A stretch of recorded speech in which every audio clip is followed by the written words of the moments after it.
Welcome to 2 Cents Sharp. We're a couple of trumpet players who sort through the best and worst of the online trumpet community, so you don't have to. Then we give our 2 cents.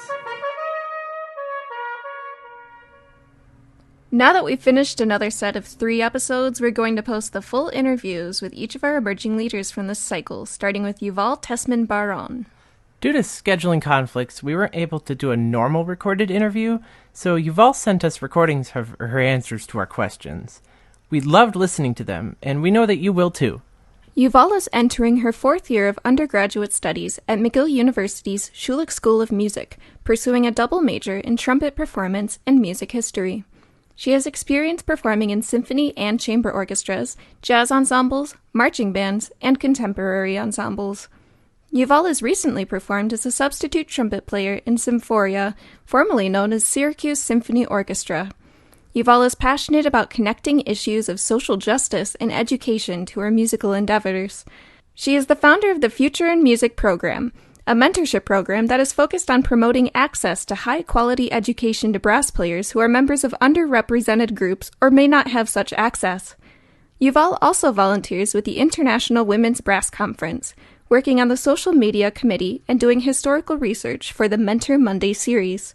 In her musicological work, Yuval's research is primarily focused on themes of social justice in music, both in popular music and in brass and orchestral music. Aside from music, Yuval loves to rock climb, read, hike, run, weightlift, travel, ride horses, and volunteer with political campaigns. Why I started playing trumpet is honestly a pretty good story. So my elementary school did the instruments presentation in 5th grade, like most do, and I saw all the band instruments and I saw that the trumpet had quote unquote 3 buttons, and somehow I figured that this must mean that it only has 3 different notes. I didn't even think of the possibility of combinations of valves, just that you could play either valve number 1, number 2, or number 3. Anyway, I thought this must make trumpet the easiest instrument, and I didn't want to commit much time, so I went for that one. Needless to say, I was wrong both about it being easy and about not wanting to spend much time on it. I was really inspired by my band teachers in middle and high school to go into music, but at that point I wanted to be a music teacher in a high school, and in my last year of high school I started realizing more and more that I wanted to perform. I think a lot of this was because of my private trumpet teacher during that year. And I also realized more in university that I want to also be a professor of music. And I think this was really influenced by my parents, both of whom are professors. So I grew up around academia and research. And when you're a kid, of course, you think what your parents do is boring. But by the time I was in university, I realized that I definitely want research, particularly in musicology, to be a big part of my life in addition to performing. I really enjoyed being part of some specific communities that have arisen recently within the brass world. Organizations like the International Women's Brass Conference that are focused on education and diversity, in addition to obviously being music-centered. And I think these organizations are so necessary, and it's really cool to see a lot of ensembles arising centered around these goals, like the Chromatic Brass Collective and Tenting and others. There are so many funny and sweet stories from rehearsals and things like that, but I think some of my favorite memories of this kind come from high school. At my school, we had practice rooms off of our band room, and a lot of time I used to practice during my lunch period, and various friends of mine would come hang out in the room while I practiced, and there was this great comfy chair that we'd all fight it out for. So of course that made for a lot of really fun practice sessions that were half socializing and half like playing music for other people, which honestly I think is a big contributor to really enjoying practice. Of course you need serious practice a lot of the time, but you also have to make sure you have fun. I think, of course, there are some sort of obvious things that the trumpet community and other communities as well need to work on.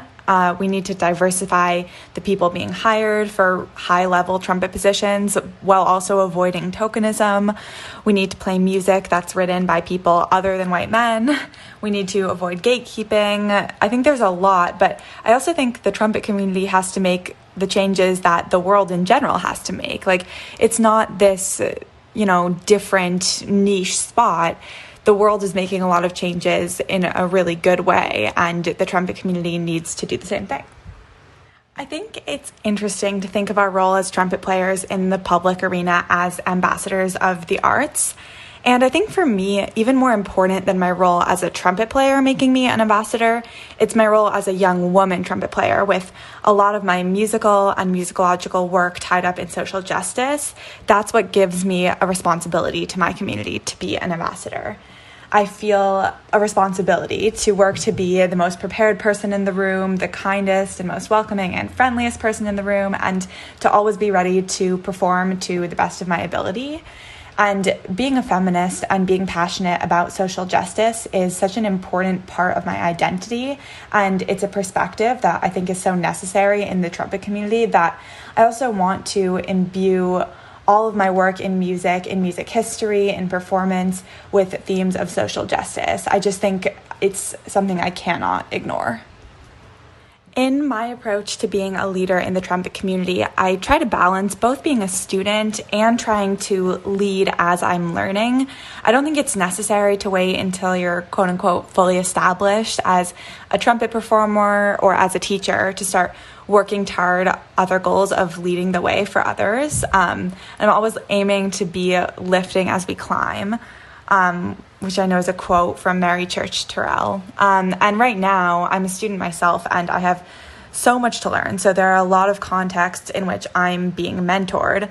But one of the projects I'm working on right now is an organization that I founded called the Future in Music Program, which is a mentorship program that connects women, trans, and non-binary high school brass players hoping to pursue a career in music with mentors who are undergraduate students at music schools, with the goal of making the music school admissions process and high-level education in general more accessible to people who are members of underrepresented groups in the brass world. So I think this is one of my ways of lifting as I climb, and I'm really, really passionate about starting this project now. I think my biggest piece of advice for new trumpet players is to practice consistently. I think consistent practice is much better than a ton of practice. I think 30 minutes a day, every day is better than 5 days off and then 3 hours on the weekend, for example. I mentioned the Future in Music program earlier, but I actually have a lot of other exciting upcoming projects going on right now. I'm volunteering with the International Women's Brass Conference, so I'm really excited about working on some historical research and other things there. And another group I'm excited about working with is the Journal of Undergraduate Music Research, which is an academic journal that's just starting up, and I'm on the editorial board there, which has been really enjoyable.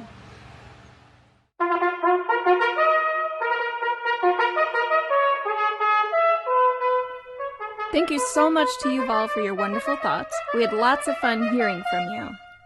All the music in this episode was recorded and provided by Yuval Tessman-Bar-On. The intro and outro music comes from Otto Kedding's Entrada. You can find more from Yuval on her Instagram at yuval.trumpet or at her website at yuvaltessman-bar-on.weebly.com. Be sure to check back next week when we'll post our full interview with Abby Temple. Thanks for listening, and remember, always play 2 cents sharp.